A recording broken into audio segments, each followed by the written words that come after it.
Cooker சூடானதும் 2 table spoon oil சூடானதும் கடுகு 1/4 டீஸ்பூன், சீரகம் 1/2 டீஸ்பூன், வெந்தயம் 1/4 டீஸ்பூன். கடுகு சீரகம் பொரிஞ்சதும் சின்ன வெங்காயம் 1 கப்பு, வரமிளகா, பச்சை மிளகா, 2 தக்காளி, 5 பூண்டு பல், கறிவேப்பிலை, கொத்தவரங்காய் 1 கப்பு, மஞ்சள் தூள், 1 டீஸ்பூன் மிளகாய் தூள், 1/2 டீஸ்பூன் தனியாத்தூள்.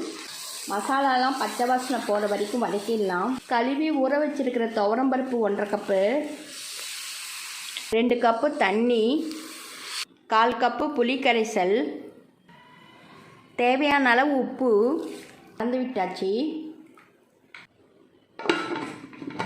2 விசில் வர வரைக்கும் வெயிட் பண்ணலாம். கொத்தவரங்காவும் பருப்பும் நல்லா வெந்துடுச்சு. கொத்தவரங்காய் பருப்பு குழம்பு ரெடி ஆயிடுச்சு. இது போல் ட்ரை பண்ணி பாருங்கள். தேங்க்யூ.